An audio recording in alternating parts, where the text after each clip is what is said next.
Assalamu alaikum everyone. My name is Asfa and I serve as IRB coordinator at Indus Hospital Research Center. इससे पहले मैं IRB से associated थी और Indus भी वो ही IRB यूज करता था, लेकिन लास्ट ईयर हमने अपना IRB स्टैब्लिश किया, so I move to Indus. I am sure आप में से बहुत सारे लोग होंगे जिनको IRB नहीं पता होगा कि ये क्या है और क्या करता है, सो डोंट वरी, आज का सेशन इसी के लिए है। और सेकेंडली ये कि रिसर्च एथिक्स का सेक्शन इम्पोर्टेंट क्यों है। हम एक second,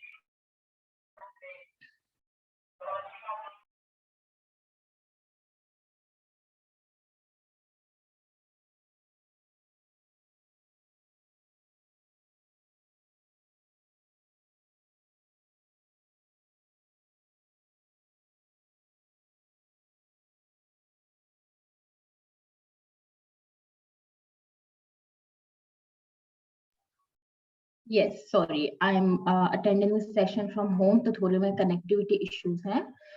so I was saying कि रिसर्च एथिक्स का क्या है और इसका सेशन इम्पोर्टेंट क्यों है। इससे पहले जब भी सारे सेशंस होते थे तो एथिक्स का सेशन यूजुअली उसमें नहीं होता था, लेकिन अब हमने ऐड करवाया है क्योंकि ठीक है, आपने सारा रिसर्च का प्रोसेस सीख लिया, डिजाइन कैसे होती है, क्या मेथोडोलॉजी होती है, कैसे करते हैं, लेकिन वंस आपने वो सारा पेपर वर्क कर लिया अपना, लाइक आपने प्रपोजल बना लिया, क्वेश्चन बना लिया, कंसेंट फॉर्म बना लिया, सब कुछ कर लिया, अब आपको एक्चुअली प्रैक्टिकली वो रिसर्च कंडक्ट करनी है। तो उसके लिए आपके क्या एथिकल नॉर्म्स होंगे जो आपको फॉलो करने हैं, जो जब आपकी रिसर्च पार्टिसिपेंट से इंटरेक्शन होगी उस वक्त आपको क्या क्या बातें जहन में रखनी है, पार्टिसिपेंट्स के क्या राइट्स होते हैं, रिसर्च में आपके अपने क्या राइट्स होते हैं, कौन सी लिमिट्स हैं जिनके अंदर रहते हुए आपको वो रिसर्च करनी है, कौन सी थर्ड पार्टी होगी जो आपकी रिसर्च को ओवरसाइट करेगी, ये सारी चीजें जानना बहुत जरूरी है। लाइक आपने रिसर्च डिजाइन करना तो सीख ली, लेकिन उसको कंडक्ट कैसे करना है ये आपको रिसर्च एथिक्स और इंटेग्रिटी बताता है। एक पार्ट इसका ये है। सेकंड पार्ट ये है कि जब आपने पूरी रिसर्च चले कंडक्ट भी कर ली और आपके पास रिजल्ट्स आ गए, आपने मैन्युस्क्रिप्ट लिख दिया, जब आप पब्लिकेशन के लिए जाते हैं तो वो लोग आपसे पूछते हैं कि IRB अप्रूवल कहाँ है। ठीक है, अब IRB क्या होता है, IRB अप्रूवल क्यों लेते हैं और कब लेते हैं, ये चीजें भी बहुत सारे लोगों को नहीं पता होती, तो इसको भी हम देखेंगे इस सेशन में।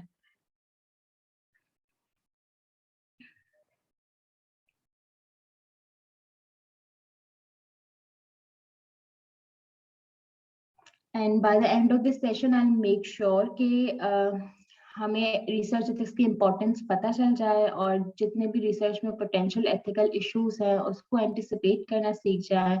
इन्फॉर्म कंसेंट क्या होता है, इसके कौन कौन से एलिमेंट्स होते हैं, क्यों जरूरी होता है, IRB क्या होता है, क्या करता है, और कब आपको IRB से कांटेक्ट करना चाहिए या किसी से भी for any sort of help जब भी आपके पास कोई एथिकल इशू आता है। ठीक है,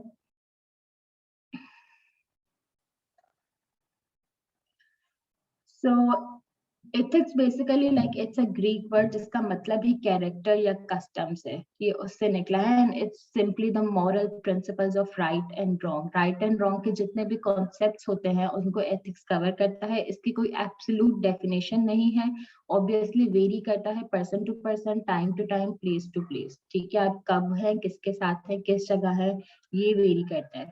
इसी एथिक्स को अगर आप जब अपने रिसर्च में अप्लाई करते हैं तो वो रिसर्च एथिक्स कहलाता है। ठीक है, रिसर्च एथिक्स के हमारे पास फिक्स्ड प्रिंसिपल्स हैं, लेकिन ऑब्वियसली वो भी एक कांस्टेंट डिबेट है, कैसे है इसको हम आगे चल के देखेंगे। रिसर्च एथिक्स में कोई भी चीज ऐसी नहीं है कि ये करना ही करना है और ये नहीं करना, हमेशा वो भी time to time, person to person, place to place vary करता है।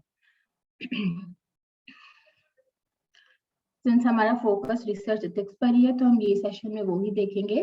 Research ethics are basically rules of conducting research, और इसको हम दो पर्सपेक्टिव से देख सकते हैं, जैसे कि मैंने शुरू में भी बताया कि from the perspective of the person who is conducting research, ठीक है, और उसकी जो जो एथिकल रिस्पॉन्सिबिलिटी है टुवर्ड्स रिसर्च सब्जेक्ट्स। ठीक है, अब जैसे मैं हूँ, मैं रिसर्च कंडक्ट कर रही हूँ, तो मेरी क्या रिस्पॉन्सिबिलिटीज है जो कि रिसर्च एथिक्स में आती हैं, इंटेलेक्चुअल ओनरशिप एंड प्लेजरिज्म।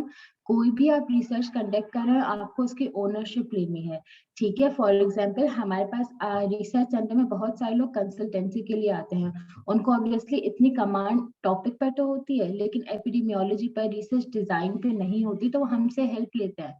लेकिन समटाइम्स ऐसा होता है, ज्यादा तो मैं यूजुअली ट्रेनीज वगैरह ये करते हैं कि उनको हम कोई चीज बताते हैं और उनके कुछ भी समझ में नहीं आता, लेकिन वो फॉलो करके चले जाते हैं, और फिर बाद में वो कहते हैं कि आई डोंट नो, ये तो हमें इन्होंने बताया था। तो हमें बेसिकली ये चीज नहीं करनी, हमें अपनी रिसर्च की ओनरशिप लेनी है। जो कुछ भी हम कर रहे हैं वो हमें खुद को पता होना चाहिए, क्या चीज हम क्यों कर रहे हैं, सारे सारे कोई कंफ्यूजन हमें नहीं होना चाहिए। हमारी रिसर्च है तो हमें उसकी एक एक चीज, अगर सैंपल साइज ये है तो ये क्यों है, हमारे जब तक अपने कॉन्सेप्ट्स क्लियर नहीं होंगे तो हम आगे कैसे बढ़ेंगे।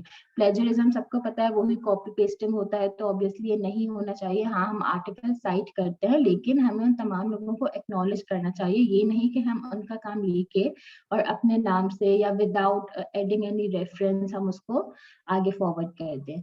रिस्पॉन्सिबिलिटी एंड अकाउंटेबिलिटी, कहीं पे कोई भी मिसहैप होता है ड्यूरिंग रिसर्च डिजाइन या जब आप रिसर्च शुरू कर चुके हो उसके बाद, तो उसकी आपको अकाउंटेबिलिटी लेनी चाहिए। कैसे लेनी चाहिए हम आगे देखते हैं।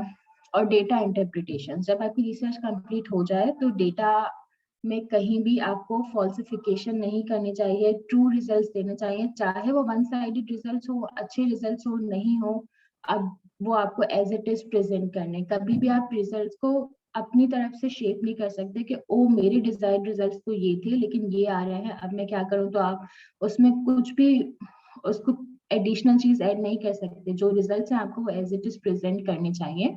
बेसिकली यही चीज है, इसीलिए हम इसको एथिक्स कहते हैं, क्योंकि ये आपके अपने ऊपर है, आपकी मॉरल वैल्यूज हैं कि आप कितने ऑनेस्ट हैं, आप में कितनी इंटेग्रिटी है कि आप उस चीज को इंटैक्ट रख सकें।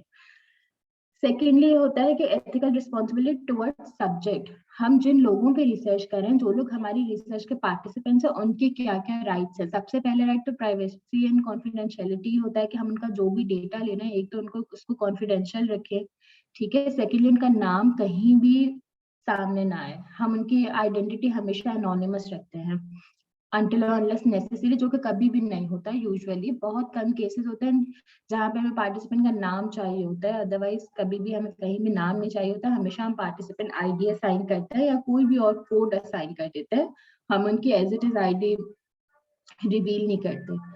सेकेंडली इन्फॉर्म कंसेंट, जब भी आप अपनी रिसर्च में किसी को एनरोल करते हैं तो आप इन्फॉर्म कंसेंट जरूर लेते हैं उससे। और इसके अलावा potential harm and gain, intimacy, involvement, ये सारी चीजों को हम वन बाय वन टच करेंगे। स्टोरिंग एंड ट्रांसमिटिंग डेटा, ये डायग्राम भी इन्हीं सारी चीजों को कवर कर रही है। लाइक आपके प्रोफेशनल क्या क्या रिस्पॉन्सिबिलिटीज हैं ड्यूरिंग डेटा गैदरिंग, आपकी क्या क्या रिस्पॉन्सिबिलिटीज हैं,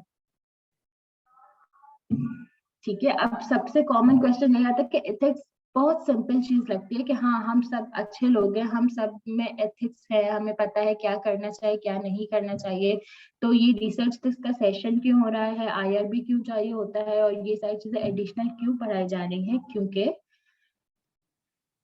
एथिक्स सिर्फ ये नहीं होता कि लोग गलत चीजें करें, समटाइम्स सही चीजों का ना करना इज ऑल्सो एथिकल मिसहैप, ठीक है। लाइक हमें पता ही नहीं होता, sometimes the right things to do just isn't clear, हमें नहीं पता होगा, क्योंकि हम बहुत सारे आप में से लोग ऐसे होंगे जो फर्स्ट टाइम रिसर्च कंडक्ट करेंगे, तो उनको पता ही नहीं होगा कि अच्छा ये भी होता है ये भी होता है।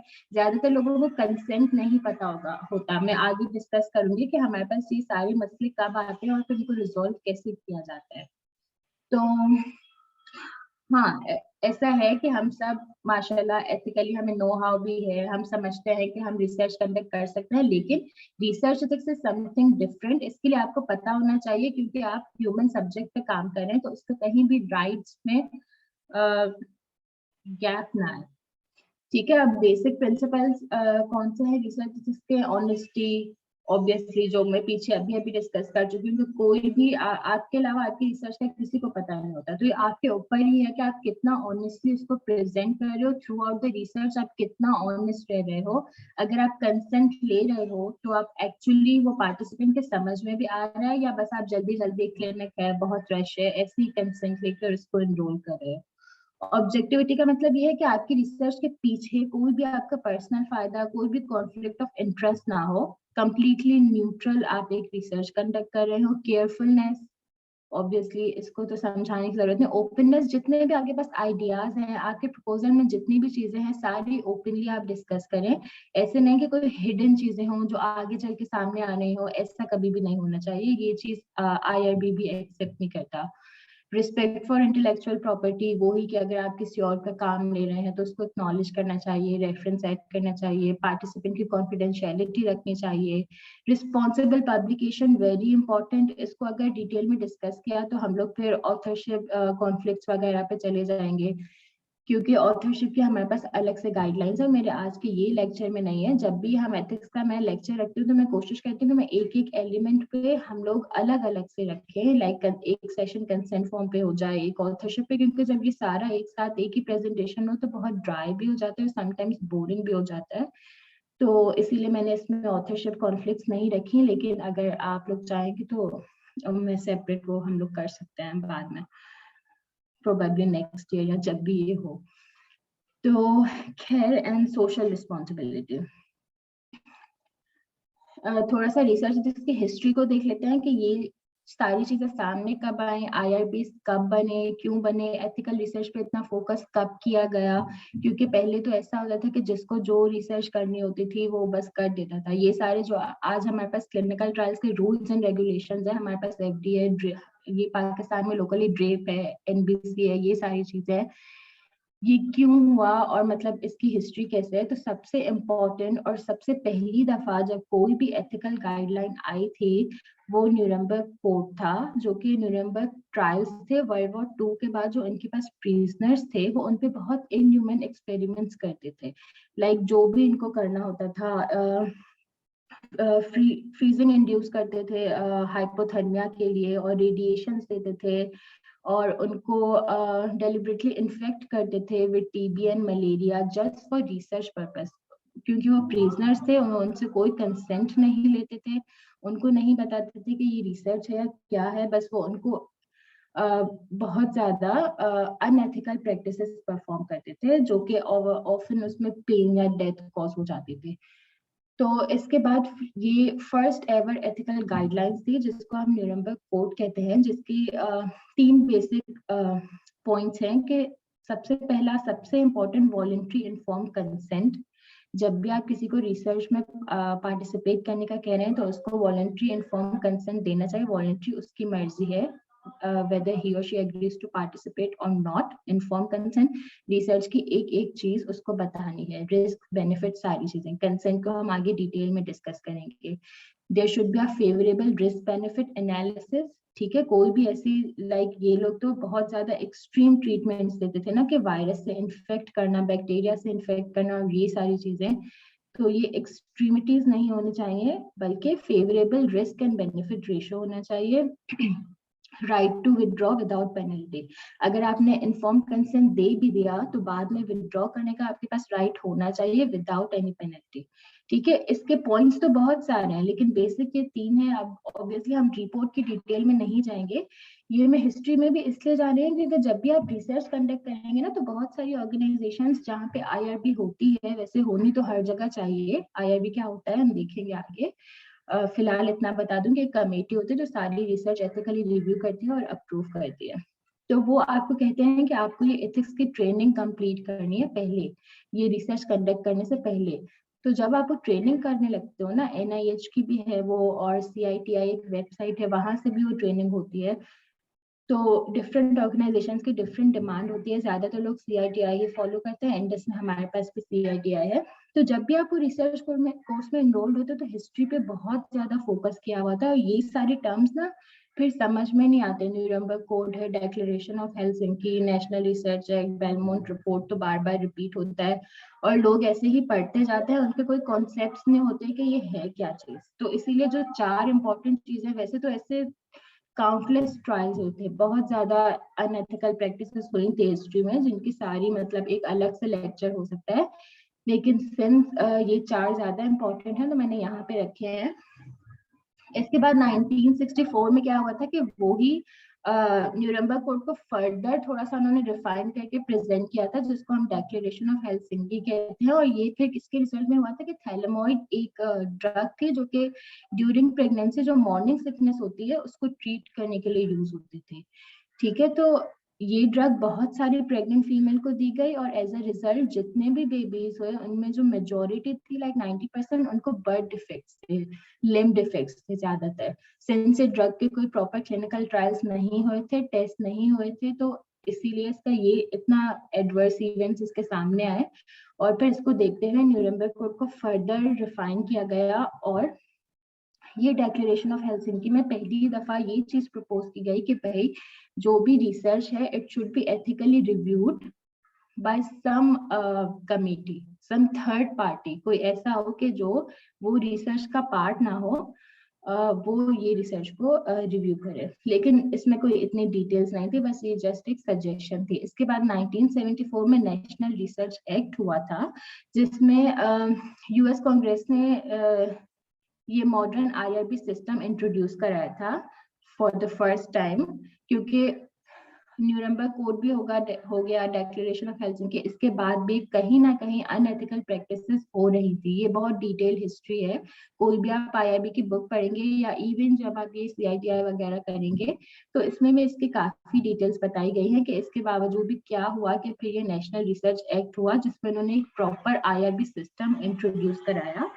जिसको हम आगे देखेंगे। इन्हीं सारी चीजों के साथ साथ हमारे पास एक और इम्पोर्टेंट चीज आई थी जिसको हम बेलमोंट रिपोर्ट कहते हैं, जो आज तक सारे रिसर्चर, सारे आईआरबी फॉलो करते हैं for ethical review and ethical conduct of research. Belmont report भी एक ऐसी ही रिपोर्ट थी जो कि एथिकल प्रिंसिपल्स को आउटलाइन करती है, और उसके 3 जो बेसिक पॉइंट्स हैं, that is respect for persons, beneficence and justice. Respect for person में बहुत सारी चीजें आ जाती हैं, लेकिन जो मेन है वो 2 चीजें हैं, treat individuals as autonomous agents and protect person with diminish autonomy. क्या मतलब है इसका? फर्स्ट पॉइंट का यही मतलब है कि जो भी आपके पार्टिसिपेंट्स हैं, ऐसे नहीं जस्ट बिकॉज वो आपके पेशेंट हैं तो आप उस पर कोई भी रिसर्च कर लें, जैसे उन लोगों ने प्रिजनर्स पे की थी। आप कहेंगे नहीं उनकी प्रैक्टिसेस तो बहुत एक्सट्रीम थे, मैं तो जस्ट इनका डेटा ले रहा हूँ, मैं तो कोई ऐसा काम, मैं इनको हार्म नहीं कर रहा। ठीक है, आप हार्म नहीं कर रहे, स्टिल आप उसको एज रिसर्च सब्जेक्ट यूज कर रहे हैं ना, आप उसका डेटा यूज कर रहे हैं, तो आपको कंसेंट तो लेना ही लेना है। ठीक है, आप कभी भी ये नहीं कह सकते कि ओ ये मेरा पेशेंट है या इसका डेटा मेरा डेटा है, मैं ये कर सकता हूँ, I have rights to do this. No you don't. ठीक है, आपको उससे कंसेंट लेना है। और सेकंड पॉइंट क्या कहता है कि कुछ ऐसे लोग हैं लाइक पर्सन में डिमिनिश ऑटोनॉमी, हाँ, जैसे चिल्ड्रन है जिनको खुद से कंसेंट देने का सेंस नहीं होता, लाइक बिलो 17 को हम ऐसे चिल्ड्रन में लेते हैं, उनके लिए फिर अलग से कंसेंट की जगह असेंट फॉर्म होता है।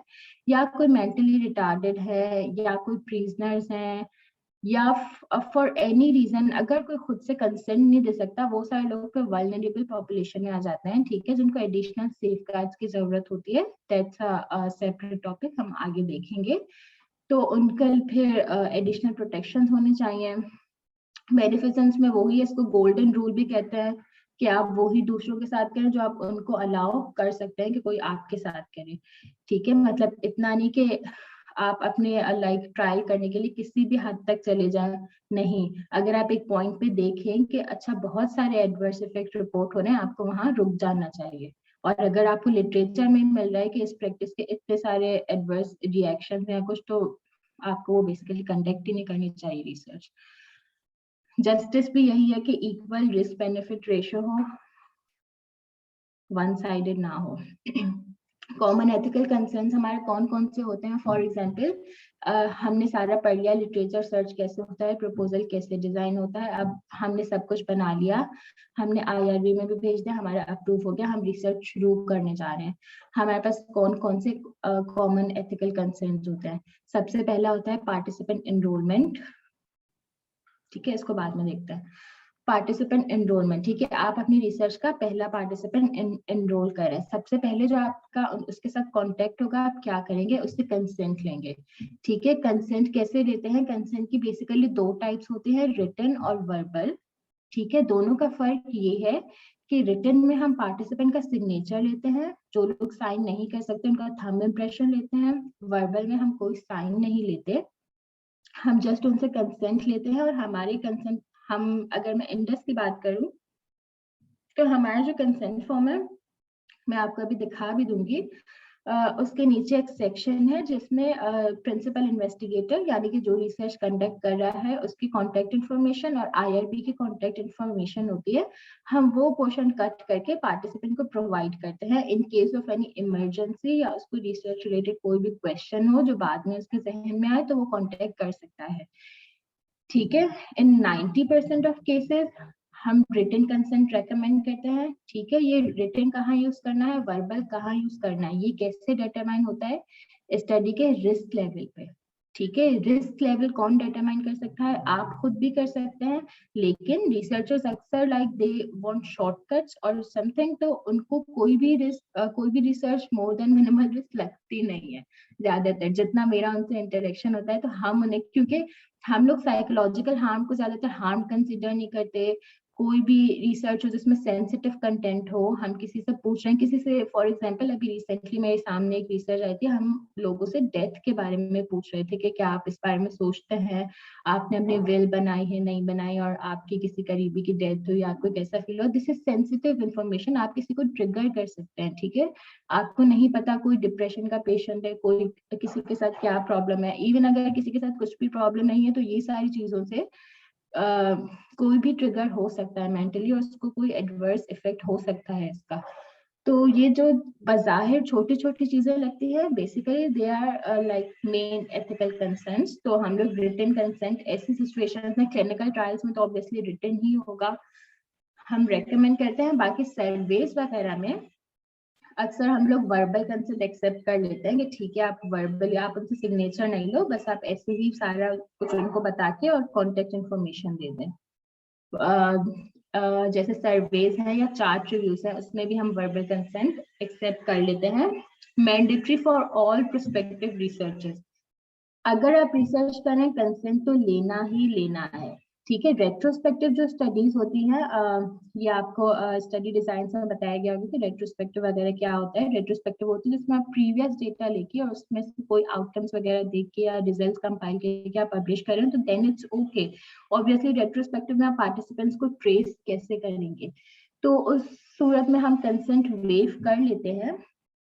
लेकिन अभी हमारा आईआरबी का कॉमन रूल रिवाइज हुआ है, न्यू गाइडलाइंस आई हैं, तो उसमें रेट्रोस्पेक्टिव के लिए भी ये है कि अगर आप लोग प्लान कर रहे हैं या आपकी ऑर्गेनाइजेशन में रेट्रोस्पेक्टिव स्टडीज होती रहती है, तो आप कोशिश करें कि जितने भी, फॉर एग्जांपल हम एक हॉस्पिटल में काम करते हैं, ठीक है, तो और हमारे पास अगर इस तरह की रेट्रोस्पेक्टिव स्टडीज होती रहती है, तो हमें चाहिए कि फॉर एग्जांपल लैब में बहुत ज्यादा रेट्रोस्पेक्टिव डेटा होता है, ठीक है, सबके सैंपल्स होते हैं सब कुछ, और वो लोग रिसर्च करते रहते हैं, तो उनको चाहिए कि वो जो भी उनके पास आ रहा है फॉर सैम्पलिंग या फॉर एनी रीजन, तो वो उससे एक ब्रॉड कंसेंट ले लें।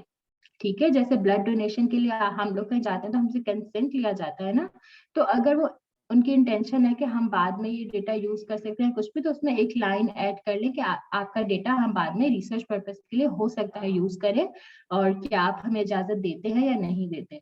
अब इंडस में हमने ये रेकमेंड करना शुरू किया है। This is like for the safe side, अच्छी बात है अगर हम एडवांस में उनसे पूछ लें, बजाय इसके कि हम बाद में उनका डेटा लेके यूज करते रहे वो सब। ठीक है, और प्रोस्पेक्टिव रिसर्च में भी ये होता है कि बहुत फ्रीक्वेंटली मुझे ये प्रॉब्लम फेस करनी पड़ती है कि लोग कहते हैं कि नहीं, हमारा पेशेंट इंटरेक्शन है ही नहीं, तो हम कंसेंट क्यों लें, हम तो सिस्टम में से उनका डेटा ले रहे हैं। अगर किसी का for example prospective chart review होता है, तो वो कहते हैं हम तो सिस्टम में से डेटा ले रहे हैं, पेशेंट इंटरेक्शन है ही नहीं, वो इफेक्ट नहीं हो रहा, उसको कुछ नुकसान नहीं पहुंच रहा, तो हम उससे कंसेंट क्यों लें। बात ये नहीं कि जब उसको नुकसान पहुंचे या आप उससे इंटरेक्ट करो तभी आप उससे कंसेंट लो, नहीं, he still a participant of your research ना। अगर आप उसका डेटा भी ले रहे हो, फॉर एग्जांपल मैं किसी हॉस्पिटल में जा रही हूँ और मैं सारे टेस्ट वगैरह करा के आ रही हूँ और वो उस वक्त वहां पे कोई रिसर्च चले, लेकिन मुझे पता ही नहीं, बाद में वो लोग मेरे सारे रिजल्ट्स लेके और अपनी रिसर्च में ऐड कर ये वो, तो यहाँ पे मेरे राइट्स कहाँ गए। ठीक है, तो कंसेंट तो आपको लेना ही लेना है। ये जरूरी नहीं कि आप पार्टिसिपेंट से बात करें, उससे कोई इंटरवेंशन हो या कुछ भी हो तभी आप कंसेंट लें, नहीं, इवन अगर आप उसका डेटा भी ले रहे हैं, इवन अगर आप उसको ऑब्जर्व भी कर रहे हैं, लाइक आप कभी प्रोसेस मैपिंग वगैरह होती है ना, कि कैसे आ रहा है पेशेंट, कितना टाइम लग रहा है ईआर में, कितना टाइम लग रहा है यहाँ पे, कितना टाइम, तब भी आपको कंसेंट तो लेना है। ठीक है, कंसेंट बहुत एक्सेप्शनल सिचुएशंस में वेव होता है, उसके भी 5 पॉइंट्स हैं कि अगर ये सारी सिचुएशंस हो तो आपको वेवर मिलेगा। वो जब आप आईआरबी से कांटेक्ट करते हैं कि ये रीजन की वजह से हम मेरे लिए पॉसिबल ही नहीं है कंसेंट लेना, तो फिर चले हम समटाइम्स वेव कर लेते हैं, वो आपको एक वेवर मिलता है। लाइक अभी कोविड था तो पार्टिसिपेंट इंटरेक्शन ऑब्वियसली हम कैसे करें, कोई कोविड पेशेंट भी रिसर्च है तो उससे इंटरेक्ट करना तो सेफ नहीं है, जो इंटरेक्ट कर रहा है कंसेंट लेने के लिए वो भी इफेक्ट हो सकता है। तो फिर उस सिचुएशन में हमने ये कहा था कि ठीक है, इनके साथ जो अटेंडेंट है आप इनसे कंसेंट कर लें। यूजुअली हम ये बिल्कुल भी रेकमेंड नहीं करते, जो पार्टिसिपेंट है उसको खुद ही कंसेंट देना है।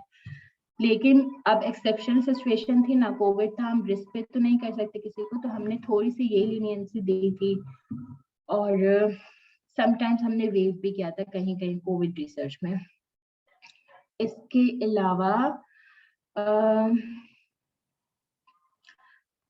कंसेंट फॉर्म के कुछ एलिमेंट्स हैं, लाइक आप जब भी कंसेंट फॉर्म बनाते तो ऐसे नहीं कि बस हम ये रिसर्च कर रहे हैं और आपको उसमें पार्टिसिपेट करना है, नहीं, उसके प्रॉपर एलिमेंट्स होते हैं, मैं आपको आगे दिखाऊंगी।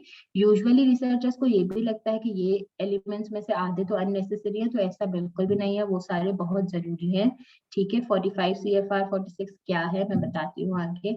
इसके अलावा असेंट क्या होता है, 18 ईयर्स एंड अबव में हम कंसेंट लेते हैं। ठीक है, बिलो 18 जितने भी लोग हैं जो चिल्ड्रन में आते हैं, एडोलेसेंस में आते हैं, उनसे फिर हम असेंट लेते हैं। ठीक है, ये लीगल एज जो है वो वेरी करती है कंट्री टू कंट्री। पाकिस्तान में हमारे पास 18 ईयर्स अगर अडल्ट एज है तो हम वहीं से कंसिडर करते हैं, और उससे नीचे जितने भी लोग होते हैं हम उनसे असेंट लेते हैं।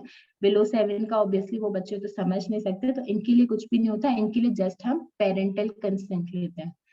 ठीक है, पेरेंटल कंसेंट तो हम सबके 0 to 17 ईयर्स पेरेंटल कंसेंट होगा। Parental consent is always a written consent. ठीक है, पेरेंटल कंसेंट कभी भी वर्बल नहीं होता, आपको पेरेंट्स का सिग्नेचर लेना है।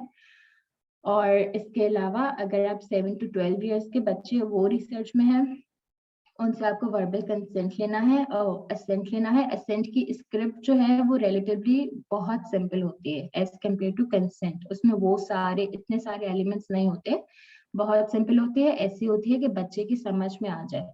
ठीक है, 13 to 17 के जो होते हैं, सिंस वो थोड़े ज्यादा समझदार होते हैं, तो हम उनसे रिटन कंसेंट ले लेते हैं if it's a more than minimal risk study. ठीक है, वरना इसमें भी जरूरत नहीं है। रिस्क लेवल कौन डिटरमाइन करता है, आईआरबी। कभी भी आपको कहीं कंफ्यूजन हो रही है कि मैं ये रिसर्च कर रही हूँ, पता नहीं इसमें असेंट होगा, रिटन होगा, वर्बल होगा, क्या होगा, सारी चीजें मिक्स हो जाती है, सिंपली आप, अगर आप इंडस में हैं आप मेरे पास आए, अगर आप कहीं और ऑर्गेनाइजेशन में है वहां का आईआरबी है या जो भी रिसर्च इंटेग्रिटी देखता है आप उसके पास जाएं तो वो आपको गाइड कर देंगे। प्रेग्नेंट पार्टिसिपेंट कंसेंट, ये सारे जो बच्चे हैं, प्रेग्नेंट वुमेन हैं और ये इलिटरेट और मेंटली इम्पेयर्ड, ये सारे वल्नरेबल पॉपुलेशन में आते हैं। ठीक है, तो जब भी आप प्रेग्नेंट फीमेल्स इनरोल कर रहे हैं किसी भी ट्रायल में, या इवन अगर आफ्टर पार्टिसिपेशन कोई फीमेल प्रेग्नेंट हो जाती है तो फिर आपको उसके पार्टनर का भी कंसेंट लेना होता है। ठीक है, it's not mandatory but like it's recommended, हम लोग हमेशा रेकमेंड करते हैं कि दोनों पार्टनर्स का फिर कंसेंट होना चाहिए। What is LAR, this is legally authorised representative. ठीक है, अगर बच्चे हैं, बच्चों में यूजुअली मैंने बोला कि पेरेंट्स का लेते हैं, फॉर एग्जाम्पल पेरेंट्स नहीं है तो कोई होगा जो लीगली ऑथोराइज होगा वो बच्चे की रिस्पॉन्सिबिलिटी लेने के लिए, तो उस सूरत में वो कंसर्न देगा। फॉर एग्जाम्पल अगर कोई पार्टिसिपेंट ऐसा है जो इतना पढ़ा लिखा नहीं है, वो साइन भी नहीं कर सकता, तो उस सूरत में भी हम वैसे तो साइन की जगह तो थंब इम्प्रेशन ले लेते हैं, लेकिन उसके साथ उसका लीगली ऑथोराइज रिप्रेजेंटेटिव होना चाहिए जो उसको हेल्प करे वो कंसेंट फॉर्म समझने में। या कोई मेंटली इम्पेयर्ड है, रिगार्डलेस ऑफ एज, वो तो कंसेंट नहीं कर सकता, तो फिर उस सूरत में भी हमें LAR को कंसिडर करना पड़ता है, उनका कंसेंट लेना पड़ता है। ये सिर्फ एक्सेप्शनल सिचुएशन है जहाँ पे हम सेकेंड हैंड कंसेंट लेते हैं, यानी किसी और का कंसेंट किसी और से लेते हैं, जस्ट बिकॉज वो खुद नहीं कर सकता पार्टिसिपेंट्स। अदरवाइज हम लोग कभी भी रेकमेंड नहीं करते और हमेशा यही कहते हैं कि जो पार्टिसिपेंट है वो खुद ही कंसेंट। ये पिक्चर में भी यही बताया हुआ है कि हमारे पास सारी चीजें हैं, like study coordinator, PI sponsor, CRA, ethics committee से भी हो गया सब कुछ, but consider bulb as a research participant. जब तक वो कंसेंट नहीं करेगा हम बल्ब तो चेंज कर नहीं सकते, राइट? सो कंसेंट इतना इंपॉर्टेंट है कि इवन आपकी सारी चीजें भी हो गई, स्टडी टीम लाइन अप हो गई, IRB हो गया, सब कुछ हो गया, consent is very important.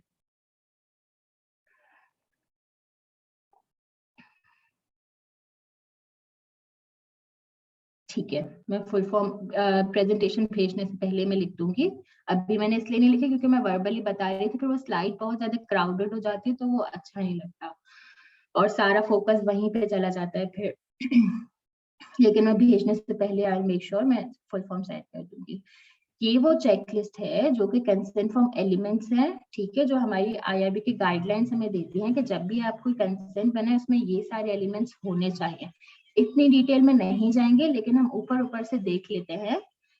Point number 4 से देखें, ऊपर वाले तो सारे एडमिनिस्ट्रेटिव पॉइंट्स है। पॉइंट 4 से अगर हम देखें तो सबसे इंपॉर्टेंट चीज language eight 5th grade level, ठीक है। ऐसे नहीं, समटाइम्स हमारे पास कंसेंट फॉर्म आते हैं, खासतौर से आजकल जो वैक्सीन ट्रायल्स, क्लिनिकल ट्रायल्स चल रहे हैं, कुछ समझ में, मेरे ही कुछ समझ में नहीं आता कि ये इतनी मुश्किल समटाइम्स उर्दू लिखी हुई होती है, और इवन इंग्लिश भी मेडिकल टर्म्स, लाइक कोई अगर मेडिकल बैकग्राउंड से नहीं है उसको कैसे समझ में आएगा। तो हमेशा हम रेकमेंड करते हैं कि ऐसी लैंग्वेज हो जो 5th क्लास के बच्चे को समझ में आ जाए, ठीक है। अगर उसको आ सकती है तो फिर किसी भी, कोई पार्टिसिपेंट पढ़ा लिखा नहीं है या कुछ भी है, फिर उसको भी आ सकती है। ये सबसे इम्पोर्टेंट चीज है। अक्सर लोग इंग्लिश में तो बना लेते हैं, जब उर्दू ट्रांसलेशन का टाइम आता है ना, उर्दू में हमें कब बनाना होता है, अगर हमारी टारगेटेड पॉपुलेशन इंग्लिश नहीं समझ सकती, ऑब्वियसली अगर हम पेशेंट्स पे कर रहे हैं, जनरल पब्लिक पे कर रहे हैं, ये सब पे, तो फिर हमें वो रेलिवेंट लैंग्वेज में ट्रांसलेट तो करना ही होता है, ठीक है। बाकी अगर हम सिर्फ डॉक्टर्स पे सर्वे कर रहे हैं या कोई भी ऐसे लोगों पे जो इंग्लिश समझ सकते हो, तो ट्रांसलेशन की जरूरत नहीं होती। तो खैर, लोग जब ट्रांसलेट करते हैं तो इंग्लिश को एज इट इज जब उर्दू में ट्रांसलेट करते हैं तो ऑब्वियसली बहुत ज्यादा मुश्किल हो जाता है। तो ये चीजों का ख्याल रखना चाहिए, गूगल ट्रांसलेट वगैरह यूज नहीं करना चाहिए और सही तरीके से ट्रांसलेट करना चाहिए।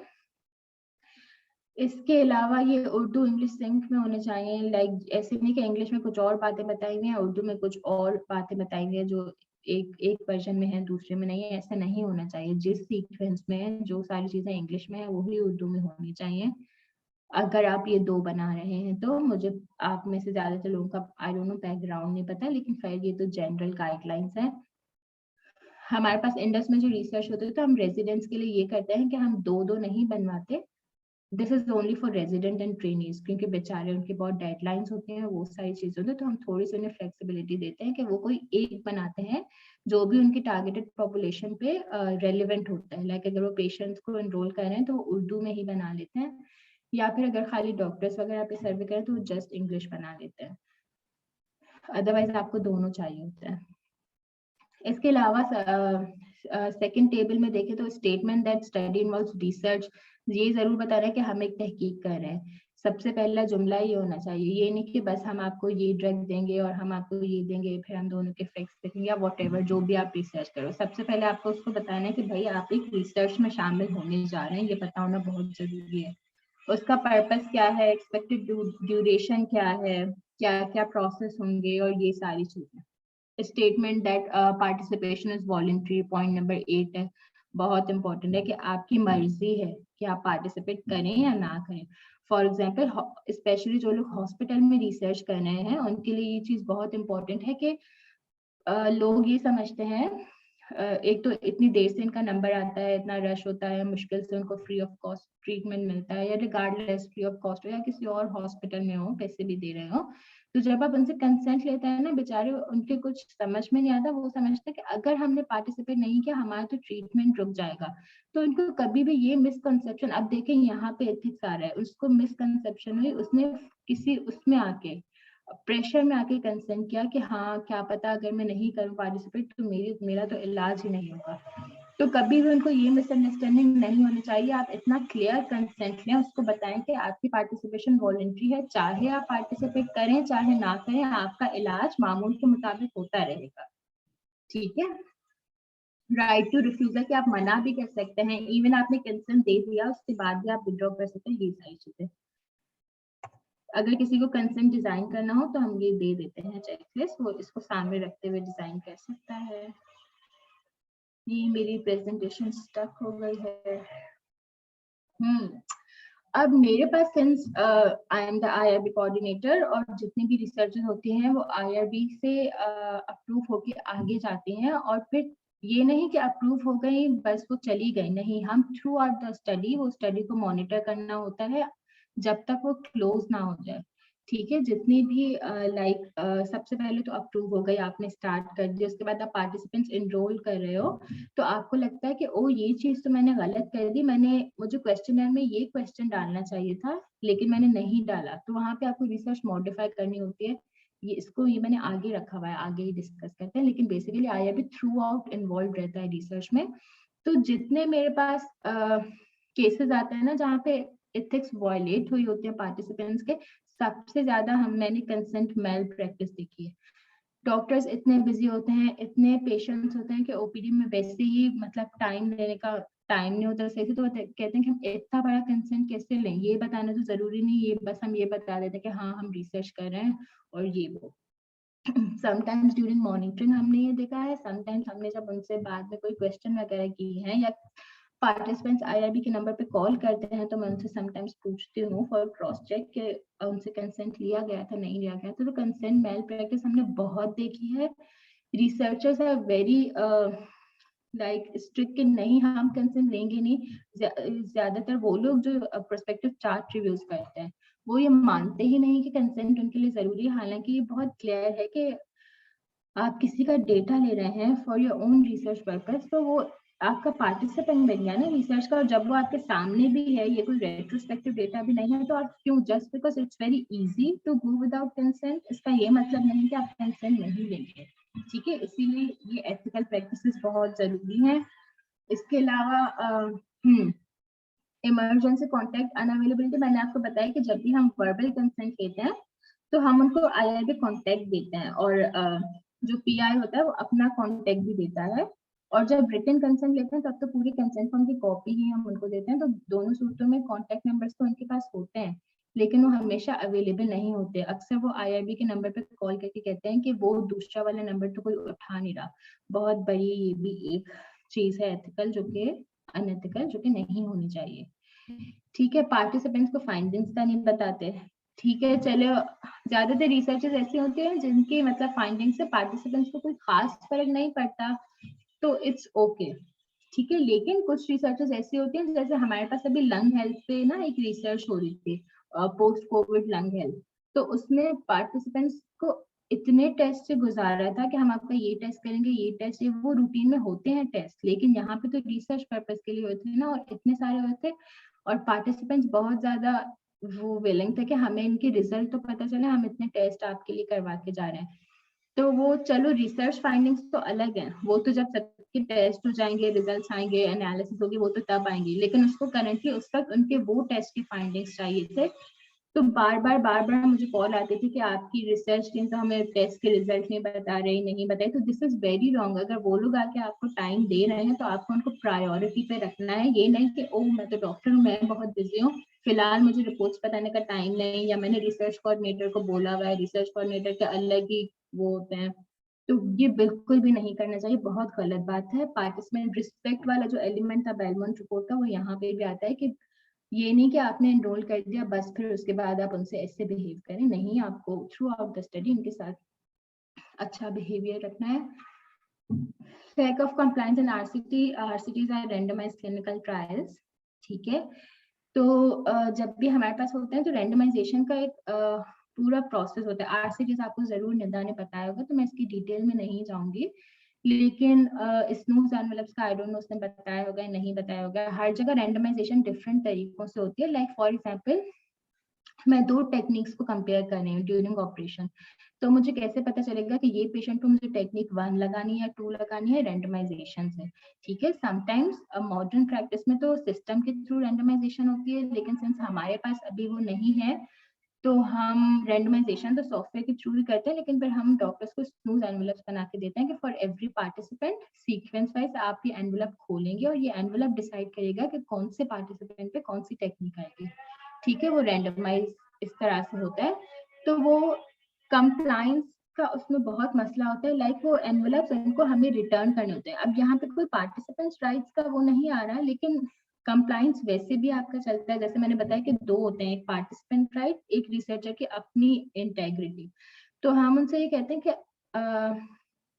आप ये एनवेलप जो है हमें रिटर्न करें आफ्टर ओपनिंग, सारे एम्प्टी एनवेलप्स हमें रिटर्न करें। तो वो फेंक देते हैं, अपनी टीम को सही से ब्रीफ नहीं करते, कहते हैं उस वक्त तो ओटी में कोई और था, उसको पता नहीं था, तो उसने एनवेलप फेंक दिया।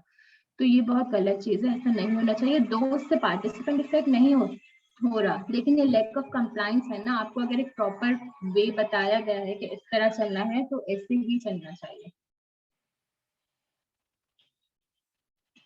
एथिकल रूल्स ये सारी वही चीजें, कॉन्फिडेंशियलिटी, कंसेंट और treat them respect, care, empathy, ये सारी चीजें। डोंट्स में ये है कि डेटा कभी भी फैब्रिकेट, मैनिपुलेट या मिस इंटरप्रेट नहीं करना चाहिए, जो मैंने बहुत पहले ही बताया कि जस्ट बिकॉज आपकी मर्जी के रिजल्ट्स नहीं आ रहे, तो आप कुछ ऐसा नहीं कर सकते कि वो रिजल्ट्स आपकी मर्जी के बन जाए या कुछ भी नहीं। It is what it is, ठीक है। एक बार हो गया तो आपको एज इट इज प्रेजेंट करना है।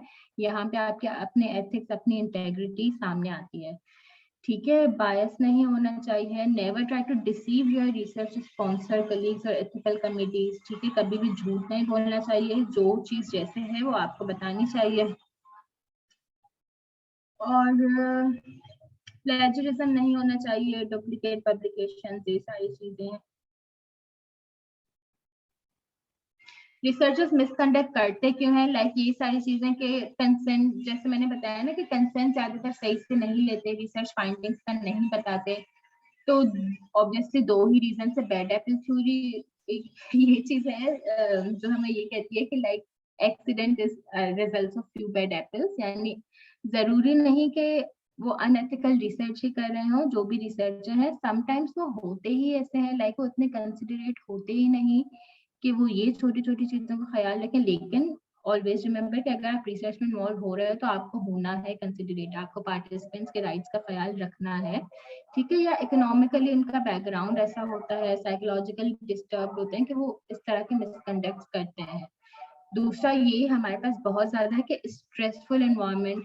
ये यहाँ पे तो खैर मैंने थ्योरी बताई, लेकिन हम इसको ये प्रैक्टिकल अपने उसमें देखते हैं कि जैसे फॉर एग्जांपल मैंने रेजिडेंट्स के एग्जांपल दिया, जितने भी स्टूडेंट्स हैं इवन वो अपने थीसिस के लिए करते हैं कुछ भी, उनके ऊपर प्रेशर इतना होता है, इतनी डेडलाइंस होती हैं, तो वो कहते हैं हम ये देखें या फिर हम आईआरबी और ये सारी चीजें देखें। कि वो आईआरबी और इसको सेकेंडरी एथिक्स को सेकेंडरी समझते हैं कि चल लोग कर लेंगे, किसी को क्या पता हम पार्टिसिपेंट से क्या बात कर रहे हैं। अब हमारे पास इतना टाइम थोड़ा ही है कि हम एक एक, लाइक फॉर एग्जाम्पल आप किसी से कंसेंट कर रहे हो, वो आपसे बहुत ज्यादा सवाल करे आगे से, तो आप फ्रस्ट्रेट हो जाते हो कि भाई अब मैं, आप जब उसके बाद दूसरा पार्टिसिपेंट आता है तो आप इतनी डेप्थ में जाते ही नहीं कि वो आपसे इतने सारे सवाल करें। मैंने खुद भी रिसर्च में काम किया है, तो इसीलिए लाइक हम लोग कम्युनिटी में जाके कंसेंट लेते थे लोगों से। तो ये सारी चीजें मैंने बहुत एक्सपीरियंस की है कि कब किस किस पॉइंट पे रिसर्चर फ्रस्ट्रेट हो जाता है।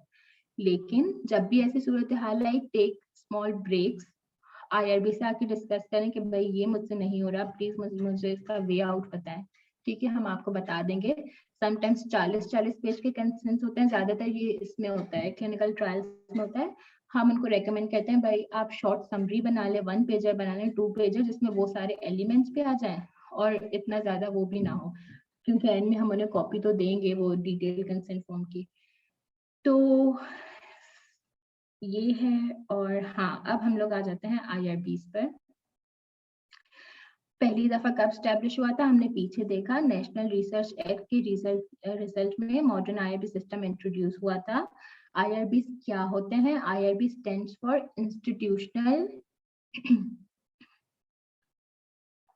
I hope I am audible, हाँ, IRB stands for institutional review board, ठीक है।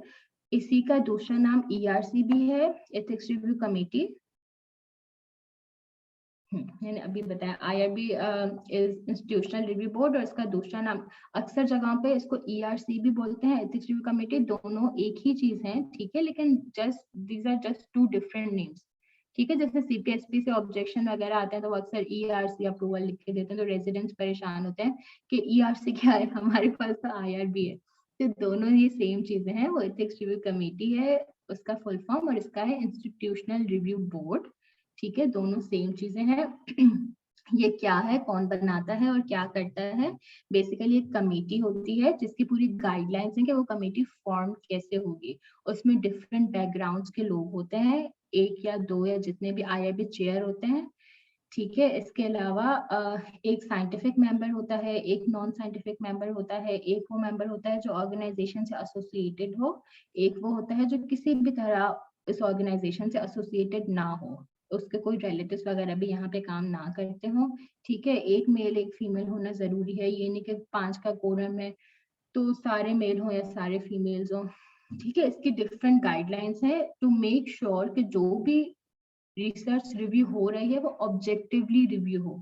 फॉर एग्जाम्पल इंडस का IRB है और उसमें हम सारे इंडस के ही लोग रख रहे हैं, और कोई ऐसी रिसर्च आ रही है जिसमें हमारा कोई पर्सनल बेनिफिट है या कुछ भी, तो यहाँ पे एक थोड़ा सा डाउट आता है कि हाँ ये तो हो जाएगा, मतलब अप्रूव या वॉट एवर। यूजली ऐसा बिल्कुल भी होता नहीं है, तो हमने बाहर के भी ज्यादातर लोग रखे हुए हैं अपनी कमेटी में, ठीक है। और ये गाइडलाइंस हमें कौन देता है? 1981 में एक कोड आया था जिसको हम 45 CFR 46 कहते हैं। CFR is code of federal regulations. वहीं से आया था जब मॉडर्न IRB सिस्टम इंट्रोड्यूस हुआ था US कांग्रेस से, तो उन्होंने ही 1981 में 45 CFR 46, जिसको हम कॉमन रूल भी बोलते हैं, वो इंट्रोड्यूस कराया। Again I am repeating, CFR is code of federal regulations, ठीक है। मैं इसका भी फुल फॉर्म डाल दूंगी प्रेजेंटेशन भेजने से पहले। जब भी आप रिसर्च का कोई कोर्स करेंगे एथिक्स वगैरह का, उसमें ये चीज भी बार बार आएगी, तो लोगों को नहीं पता होता कि CFR, इवन आप हमारे IRB की पॉलिसीज भी देखें तो उसमें भी रेफरेंस में सारे ये CFR लिखे हुए हैं, तो लोगों को नहीं पता होता। इसीलिए मैंने ये भी यहाँ पे ऐड किया है कि ये कोड है, जैसे सारे लॉज होते हैं ना किसी भी चीज के, इसी तरह ही IRB के लॉज हैं कि IRB को किसने राइट्स दिए कि वो कोई भी रिसर्च रिव्यू करे, फिर अप्रूव करे या डिसअप्रूव करे। तो ये गाइडलाइंस हमें यहाँ से मिलती है। कॉमन रूल इसको क्यों बोलते हैं? क्योंकि दुनिया के जितने भी IRBs हैं वो ये रूल फॉलो करती है, ठीक है। It's common for everyone, so it is called common rule. Common rule एक ही चलता आ रहा था, 2018 में रिसेंटली हमारे रिवाइज हुआ है, तो हम सब ने वो रिवाइज प्रैक्टिसेस अडॉप्ट कर ली हैं।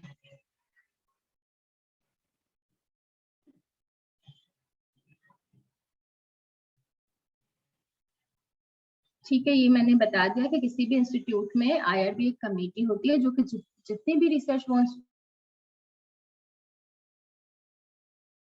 में कंडक्ट होती है, चाहे वो खुद से वहां के लोग कर रहे हो या कोई आउटसाइडर आके वो इंस्टीट्यूट में करना चाह रहा हो, वो तमाम स्टडीज रिव्यू करती है और एथिकली अप्रूव करती है, ठीक है। मेन इसका पर्पस क्या है? Protecting the rights and welfare of human subject participating in research, ठीक है। कंसेंट पे हमारा फोकस इसके लिए होता है, ये सारी चीजों पे, कि जितने भी पार्टिसिपेंट्स हैं उनके राइट्स कॉम्प्रोमाइज ना हो कहीं पर भी।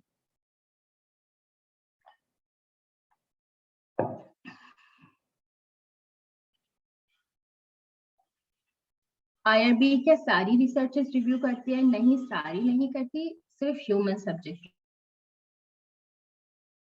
रिसर्च। कोई भी रिसर्च ऐसी है जिसमें ह्यूमन सब्जेक्ट इन्वॉल्वमेंट है, डायरेक्टली और इनडायरेक्टली। डायरेक्टली इनडायरेक्टली का यही मतलब है कि डायरेक्टली आप उससे इंटरेक्ट कर रहे हो या डायरेक्टली एक्टिव डेटा कलेक्शन हो रही है, उनसे आप क्वेश्चंस कर रहे हो या उनको इंटरवेंशन दे रहे हो। इनडायरेक्ट में वो ही चीज आ जाती है कि चार्ट रिव्यूज, ठीक है। आप उसका डेटा ले रहे हैं लेकिन वो इन्वॉल्व तो हो रहा है ना आपकी रिसर्च में, तो वो ह्यूमन सब्जेक्ट हो जाती है। अब कौन सी रिसर्च ह्यूमन सब्जेक्ट रिसर्च है, कौन सी नहीं है, ये आपको अगर रूल आउट करने में मुश्किल हो रही है, आप आईआरबी से पूछ सकते हैं। अगर आपके अपने इंस्टीट्यूट का आईआरबी है, वेल एंड गुड। अगर आप इंडस से हैं, आप मुझसे पूछ सकते हैं, I will help you out. ठीक है, ऐसे नहीं कि समटाइम्स, क्योंकि अब आप लोग सोच रहे होंगे कि ऐसे तो फिर सारी रिसर्च ह्यूमन सब्जेक्ट रिसर्च होंगे जिसमें ह्यूमन इन्वॉल्व है। तो अब ये डिफरेंस कहाँ पे आता है? फॉर एग्जाम्पल, हमारे पास किप्स डिपार्टमेंट है क्वालिटी कंट्रोल का, तो वो लोग क्या करते हैं कि प्रोग्राम्स इंट्रोड्यूस कराते हैं करंट प्रैक्टिसेस को इम्प्रूव करने के लिए। ठीक है, तो वो प्रोग्राम डेटा लेके जब वो पब्लिश कर रहे होते हैं ना कि हमने ये प्रोग्राम दिया और इससे ये फायदे ये नुकसान, तो ह्यूमन इन्वॉल्वमेंट तो उसमें भी है, क्योंकि वो प्रोग्राम फॉलो किसने किया था? ह्यूमन सब्जेक्ट्स ने किया था ना। लेकिन वो एक एक्टिव रिसर्च नहीं थी, it was just a program जो कि रूटीन में भी होता रहता है। तो यहाँ पे डिफरेंस आ जाता है ह्यूमन सब्जेक्ट रिसर्च में और यूजुअल प्रोग्राम में। तो फिर हम उनको बोल देते हैं कि ठीक है, आपको आईआईबी की जरूरत नहीं है, आपके जो भी फाइंडिंग्स हैं ये प्रोग्राम के, आप ऐसे ही पब्लिश कर लें। इन केस जर्नल उनसे आगे से डिमांड करता है, तो हम जर्नल को भी कस्टमाइज लेटर बना के देते हैं कि देखें ये रिसर्च ये कैटेगरी में फॉल कर रही है क्वालिटी इंप्रूवमेंट एक्टिविटी में, और इसके लिए आईआईबी रिक्वायर्ड नहीं होता।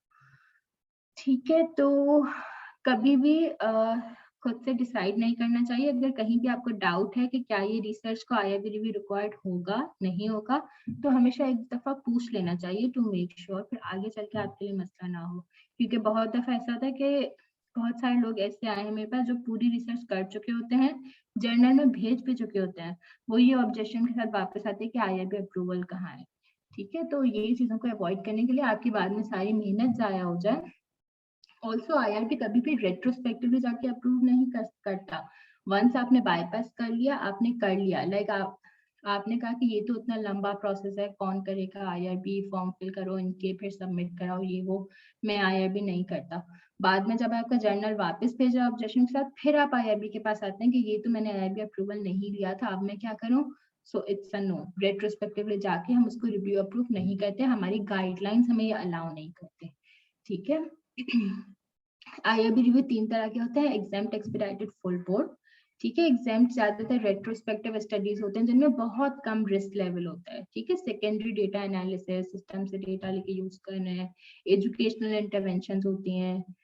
ठीक है, तो वो हम एग्जाम में ले लेते हैं, 1 हफ्ते के अंदर अंदर अप्रूव हो जाते हैं, एक ही हमारा फॉर्म है वो फिल करना होता है। एक्सपेडाइटेड हमारे 2 से 3 हफ्ते में अप्रूव होती हैं और इसमें मिनिमल रिस्क स्टडीज आती हैं, लाइक सर्वेज और कोई भी ऐसी चीज, आप प्रोस्पेक्टिव चार्ट रिव्यूज आ जाते हैं, और ये सारी चीजें। फुल बोर्ड वो होती हैं जो 6 हफ्ते में अप्रूव होती हैं। फुल बोर्ड इनको रिव्यू करता है, जो आईआईबी का हमारा पूरा बोर्ड है। ठीक है, और इसमें ये अबव मिनिमल रिस्क स्टडीज होती हैं, यानी क्लिनिकल ट्रायल्स वगैरह जिसमें पार्टिसिपेंट हार्म के चांसेस ज्यादा होते हैं। इसकी ज्यादा मैं डिटेल में नहीं जा रही, क्योंकि आईआईबी टू आईआईबी वेरी करता है। ये सब हमारा इंडस का आईआईबी करता है, और इंडस का आईआईबी हमारा जो है it is affiliated with US department of health and human services. ठीक है, जहां से ये सारी गाइडलाइंस आई हैं, कॉमन रूल आया है, सब कुछ, तो हमारी आईआईबी वहां से एफिलिएटेड है, तो हम उनकी सारी गाइडलाइंस फॉलो करते हैं। अब आई डोंट नो सारी आईआईबी होती हैं नहीं होती, ज्यादा तो नहीं होती। बाईपास नहीं कर सकते आप आईआईबी के, मैंने आपको बताया, this is just a joke. Life cycle क्या होती है प्रोटोकॉल की आईआईबी में, मैंने पीछे बोला था कि इसको हम आगे डिस्कस करेंगे। कि एक बार इनिशियल आपका अप्रूवल हो गया, ठीक है, आपने सारे डॉक्यूमेंट्स हमें भेजे, हमने रिव्यू किया, हमने आपका अप्रूव कर दिया। उसके बाद आपने जब शुरू किया तो आपने रियलाइज किया कि यहाँ पे मुझे ये नहीं करना चाहिए था, रादर मुझे ये चीज करनी चाहिए थी, तो वहां पे आपको मॉडिफिकेशन की जरूरत होती है। क्या वो मॉडिफिकेशन आप खुद ही कर लेंगे? नहीं, उसके लिए पहले आपको मॉडिफिकेशन फॉर्म फिल करके आईआईबी को देना होता है कि देखिए मैंने पहले अपने प्रोटोकॉल में आपको ये लिख के दिया था, लेकिन सिंस मैंने स्टार्ट किया है और ये सारी रिजल्ट्स मेरे सामने आए हैं, तो मैं समझता हूँ कि अब इसको ऐसे मॉडिफाई करना चाहिए। उसके बाद आपकी वो मॉडिफिकेशन अप्रूव होती है, और फिर आप चेंज इम्प्लीमेंट कर सकते हैं। अदरवाइज अप्रूव रिसर्च में जब आप खुद से चेंज करते हैं या जैसे वो प्लान है वैसे नहीं चलते, तो वो क्या बन जाती है, जो मैंने थर्ड पॉइंट है PDs, which is protocol deviation. आप डेविएट कर गए अप्रूव प्रोटोकॉल से, ठीक है, जो कि एथिकली इनकरेक्ट है, नहीं करना चाहिए। इसके अलावा एडवर्स इवेंट्स या सीरियस एडवर्स इवेंट्स, जितने भी आपके पार्टिसिपेंट्स हैं, अगर कोई क्लिनिकल स्टडी है या इवन नॉन क्लिनिकल, जैसे मैंने आपको बताया ना साइकोलॉजिकल हार्म भी होता है या ये सारी चीजें होती हैं, तो ड्यूरिंग द स्टडी आपको किसी भी पार्टिसिपेंट के साथ कोई भी एडवर्स इवेंट हो जो कि आपके नॉलेज में है, आपको आईआईबी को रिपोर्ट करना है। ठीक है, हमारे एडवर्स इवेंट के फॉर्म्स होते हैं, वो आप फिल करके रिपोर्ट करते हो। फिर आईआईबी डिटरमाइन करता है कि क्या ये एडवर्स इवेंट रिसर्च की वजह से तो नहीं है, और अगर है तो मतलब इसमें कितना कंट्रीब्यूशन है रिसर्च का।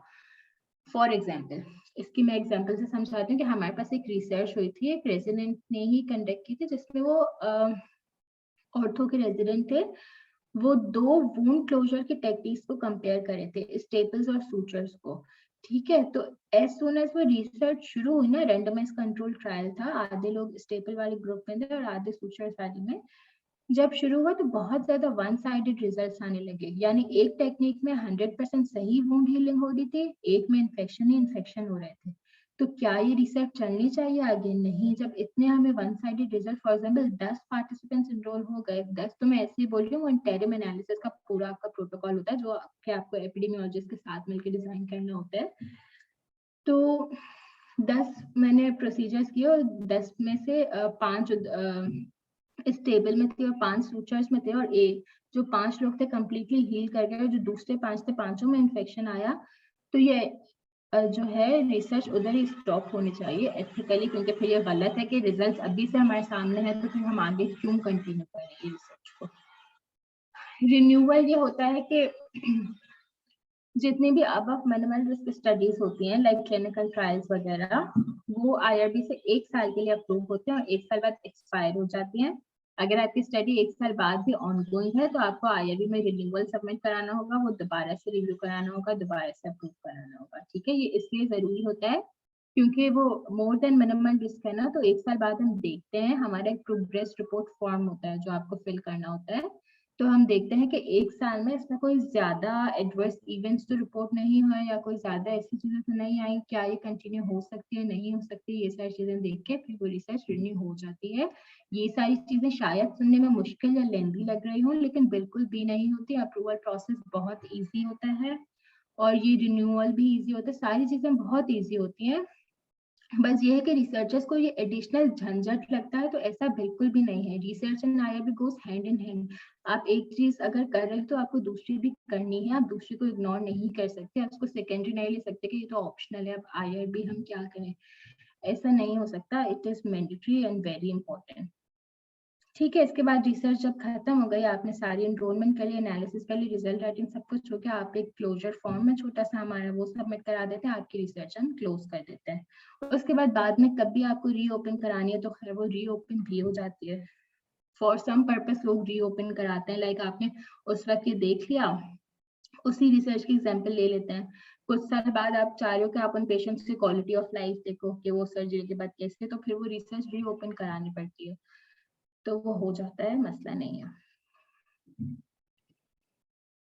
Difficulties of ethical decision making यही है कि लोग डेविएट क्यों कर जाते हैं, क्योंकि जो बाउंड्री है ना between ethical and unethical, it's not precise. बहुत थिन लाइन है जहां से आपको, जैसे वही पर्सपेक्टिव चार्ट कि मैं बार बार एग्जांपल दे रही हूँ कि वो कहते हैं कि ये हमारे डेटा है, हमारे पास ऑलरेडी, तो नहीं, वो आपका डेटा नहीं है, वो एक ह्यूमन सब्जेक्ट का डेटा है, आप उसका डेटा अपने रिसर्च पर्पज के लिए ले रहे हो, तो दिस इज अनएथिकल। अगर आप विदाउट कंसेंट ले रहे हो, वो लिटरली आपके सामने है, फिर भी आप कंसेंट नहीं रहे, सो दिस इज रॉन्ग।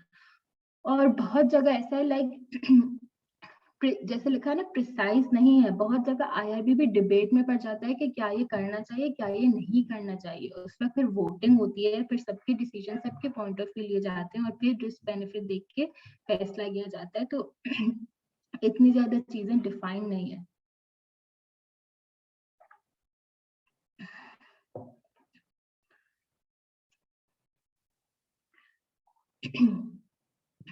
ठीक है, जहां पे भी आपको कंफ्यूजन है कि क्या ये प्रैक्टिस एथिकल है, एथिकल नहीं है, जब जहां पे आप वो थिन लाइन, वो बाउंड्री आप खुद से डिसाइड नहीं कर पा रहे हैं, आपको कोई कंफ्यूजन है कि यहाँ पे कंसेंट लेना है, यहाँ नहीं लेना, ये इलिटरेट में कैसे कंसेंट लूं, या वॉट एवर, आप प्लीज IRB से पूछें, आप खुद से डिसीजंस नहीं लेके चले ये यहाँ पे मुझे डिफिकल्टी आ रही है तो मैं ये बाईपास कर जाता हूँ, ये एथिकल स्टेप नहीं, ऐसा नहीं करना। ठीक है, सेल्फ एग्जाम्पशन कभी भी नहीं करनी।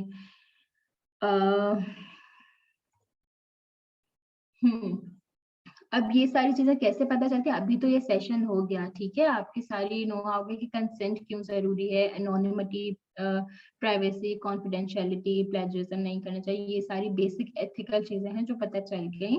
लेकिन यूजुअली ये सारी चीजों के बावजूद जितने भी IRBs होते हैं अक्सर उनकी रिक्वायरमेंट होती है कि जो भी लोग ह्यूमन सब्जेक्ट रिसर्च कंडक्ट कर रहे हैं दे शुड बी सर्टिफाइड।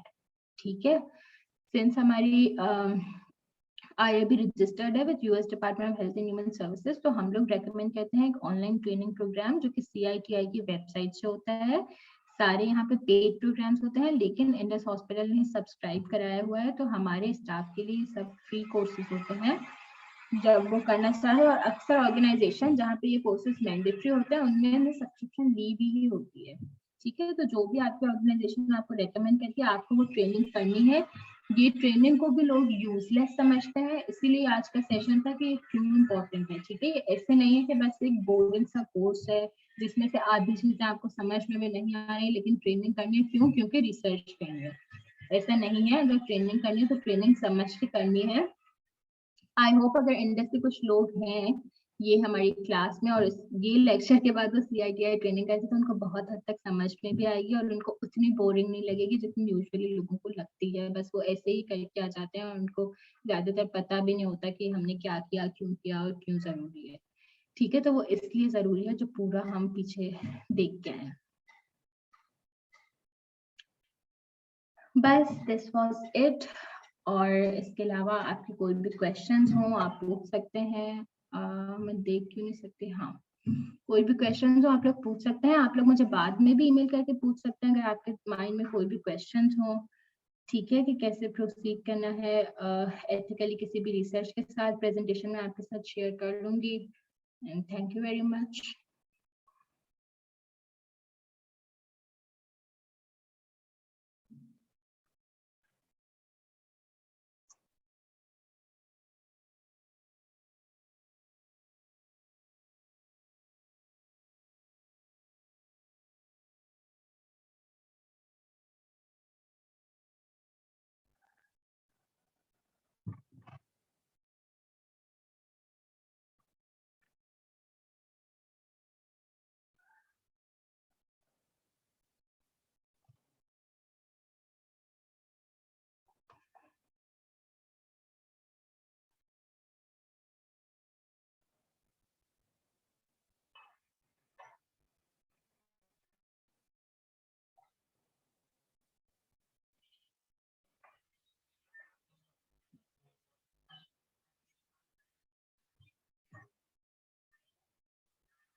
अच्छा, लास्ट ये CITI किसी ने पूछा है, आई थिंक वो फुल फॉर्म पूछ रहे हैं, तो it's collaborative institutional training initiative. ठीक है, इसकी फुल फॉर्म है, ये बेसिकली एक वेबसाइट है जो कि डिफरेंट कोर्सेज ऑफर करती है फॉर डिफरेंट ऑर्गेनाइजेशंस।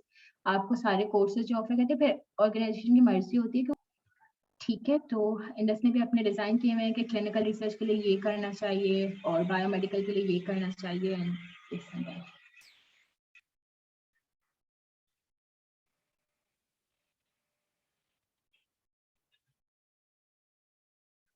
इसके अलावा जब मैं ये प्रेजेंटेशन सेंड करूंगी तो मैं इसमें अपना ईमेल एड्रेस भी ऐड कर लूंगी। अगर ये सेशन के बाद में आपके जहन में कोई भी क्वेश्चंस आ रहे हैं तो you guys can always get in touch. Most welcome.